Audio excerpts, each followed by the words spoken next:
If you're even a moderate foam flinging enthusiast, you were probably all over the release of this blaster here, the Omnia Pro. Well, not this one exactly. This is the Omnia Pro Gen 2. Why does a Gen 2 even exist? And what are the differences between the Gen 2 and the Gen 1? We're gonna get into all that today.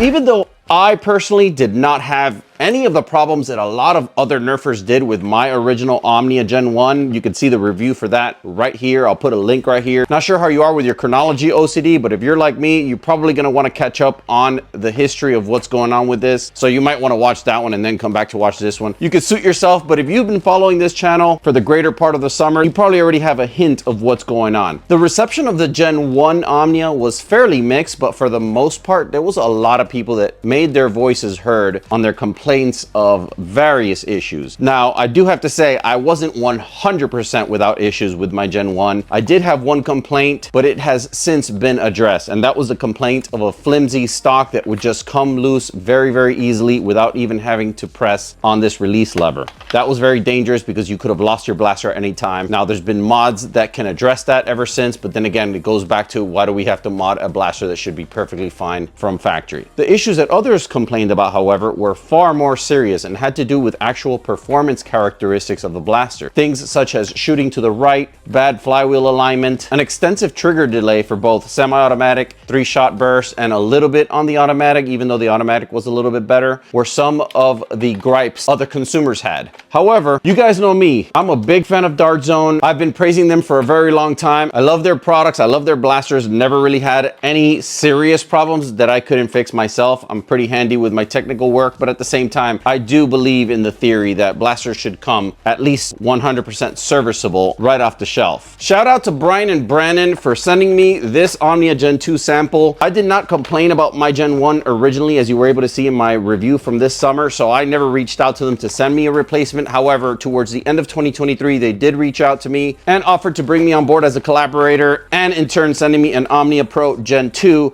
to review. I was more than happy to accept, since I was now able to compare with my experience of Gen 1 and also see how it performs and stacks up to the improvements a lot of people said that they needed from this product in the summer. Let's go ahead and unbox this blaster, and then we're going to take it to a temporary mini range that I set up just so we could do a testing of perhaps the trigger input lag, basic accuracy test, and then see its performance on semi-automatic, 3-shot burst, and fully automatic. Let's get into it.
So obviously there wasn't too many differences, at least in physical form. The performance, I see a slight bump, but it's right there with my Gen 1 summer review in the 150s. This is a phenomenal performance for 7.4 volt. I will continue to say that as per my first review of this blaster. I do appreciate this higher security of the sling though. I'm a sling mount primary carrier, and a blaster coming loose on my sling mount is just nowhere near acceptable, so I'm glad they addressed that. My blaster does shoot a little bit to the right, which is kind of bizarre bizarre because my Gen 1 didn't even have this problem. Then again, I'm thinking this might come back to just little anomalies in the quality control process where maybe one might get away without that proper seating of the flywheels. It happens in every manufacturing process. What we're worried about here is the amount of blasters this happens to. And by what I've seen with other reviewers, for the most part, this is a non-existential issue any longer. They have corrected the flywheels. This might be just a one-off. I'm not a big complainer. I can open this up and fix that in 5 minutes. It's not a big deal, but for the consumer, it's a good thing to know that for the most part, the flywheel situation has been corrected. As far as the trigger input lag, the funny thing here is that I notice it more now. And I don't know if because I'm just now maybe more aware that there is an issue with the trigger lag and I'm looking for it, so I might notice it. I noticed that by them shortening the trigger pull, which they did about 50%, it kind of corrected an issue that we did not need corrected. I was fine with the original trigger pull. I think the trigger input lag was more of an important issue. And as you were able to see, it still remains to an extent. The shortening of the trigger pull might give the illusion that it's snappier, but I think it ended up doing the opposite. I think it exposes the trigger lag more because your trigger finger actually travels less to achieve pretty much the same result. Not sure if that's a convenience issue. Now, if they would have addressed the trigger lag and made the trigger shorter, it would have made sense because then you're kind of improving something cumulatively. Having the trigger with a shorter draw kind of just makes you more aware that there is a significant trigger lag. Now on automatic, it's a little bit less noticeable because then again, you're in a different state of mind and play style when you're using fully automatic. You're kind of just trying to either suppressive fire or support fire for a certain environment, whether it's HVZ or covering for a group of friends that want to make a move. For the most part, this blaster, I believe, it does everything it intended to do. Same high quality Dart Zone product. I can't really say much negative about it. I like it as much as I like my original Gen 1, probably even more because it is, for the most part, an improved product. This might be subjective to you, the consumer, depending on your needs for what you want out of your primary. I hope you guys enjoyed this video. A lot more videos in the pipeline. If you did enjoy this video, you're definitely gonna like